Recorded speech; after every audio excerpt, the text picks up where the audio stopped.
بسم اللہ الرحمن الرحیم. ناظرین السلام علیکم. پروگرام ہے کشمیر میگزین. میں ہوں یاسر رحمان. آج کے پروگرام کے پہلے موضوع میں ہم بات کریں گے ان جذبات کے حوالے سے جنہیں بار بار ہندوستان مجروح کرتا ہے. اسے پتہ ہے کہ آپ صلی اللہ علیہ وآلہ وسلم کی جو ذات ہے، ذات اقدس ہے، وہ مسلمانوں کی جان سے، ان کے مال سے، ان کی اولاد سے سب سے اوپر ہے.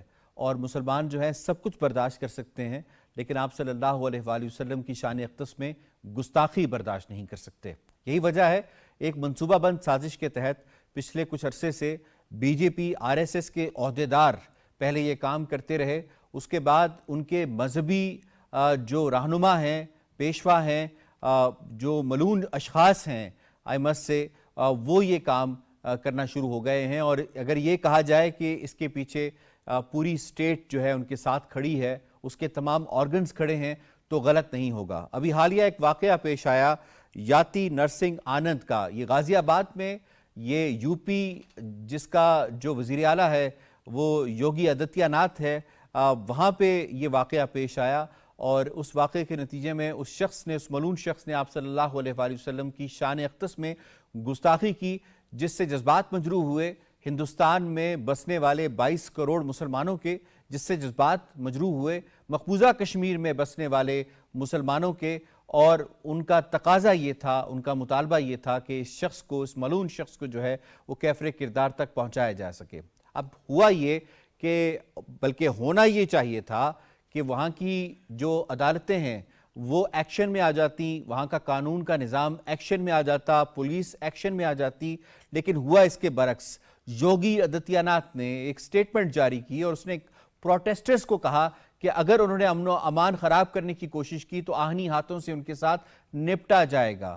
اسی طریقے سے ان کی پولیس نے اس شخص کو حراست میں لینے کے بجائے اسے ایک پروٹیکشن پرووائڈ کی تاکہ اس کے اوپر کوئی حملہ آور نہ ہو سکے. اسی طریقے سے عدالتیں جو ہیں وہ خاموش بیٹھی ہیں اور ان لوگوں کے اوپر مقدمات بنائے جا رہے ہیں جو یوگی اور اس کے ساتھی جو لوگ ہیں یاتی نرسنگ آنند جیسے لوگوں کے حوالے سے سوشل میڈیا کے اوپر دنیا کو بتا رہے ہیں کہ یہ اشخاص پیغمبر اسلام صلی اللہ علیہ وآلہ وسلم کی شان میں گستاخی کر رہے ہیں. محمد زبیر کے اوپر جو ہے وہ FIR درج کر دی گئی. اس کا قصور صرف یہ تھا کہ اس نے اس ملعون شخص کے حوالے سے بات کی تھی. 13 لوگوں کو یو پی کے اندر اریسٹ کیا گیا، ان کے اوپر مقدمات بنائے گئے. ان کا قصور یہ تھا کہ ان کے جذبات مجروح ہوئے، وہ روڈز پہ آئے، انہوں نے احتجاج کیا اور انہیں تقاضا کیا کہ اس شخص کو جو ہے وہ کیفر کردار تک پہنچایا جا سکے، لیکن ابھی تک نہیں پہنچایا جا سکا. ہم نے دیکھا کہ اگر ہم نوین کمار جندل کے حوالے سے بات کر لیں یا نوپور شرما کے حوالے سے بات کر لیں، یہ وہ لوگ تھے جو بی جے پی کے عہدیدار تھے. اسی طریقے سے جو راجہ سنگھ تھا وہ حیدرآباد میں MLA تھا بی جے پی کا. یہ تمام بی جے پی کے عہدیدار تھے جنہوں نے آپ صلی اللہ علیہ وآلہ وسلم کی شان اقدس میں گستاخی کی. انہیں کیفر کردار تک پہنچایا نہیں گیا، عدالتیں سوئی رہیں، انہوں نے کوئی انصاف نہیں کیا. آج کے پروگرام کے پہلے موضوع میں اس حساس معاملے کے اوپر ہم بات کریں گے اور دیکھنے کی کوشش کریں گے کہ آزادی اظہار کی آڑ میں کس طرح مسلمانوں کے جذبات کو ہندوستان کے اور مقبوضہ کشمیر کے اندر مجروح کر رہا ہے. سب سے پہلے مہمانوں سے تعارف کروا دیتے ہیں. آج ہمیں جوائن کیا ہے شمیم شال صاحبہ نے، کسی تعارف کی محتاج نہیں، سینئر حریت رہنما ہیں. ان کے ساتھ ہیں ڈاکٹر خالد آفتاب سلہری صاحب، نامور تجزیہ کار ہیں. عابد عباسی صاحب نے ہمیں جوائن کیا ہے، سینئر صحافی تجزیہ کار ہیں. اور ٹیلی فون لائن پہ ہمارا ساتھ دے رہے ہیں اسد محمود صاحب، نامور تجزیہ کار، کسی تعارف کے محتاج نہیں.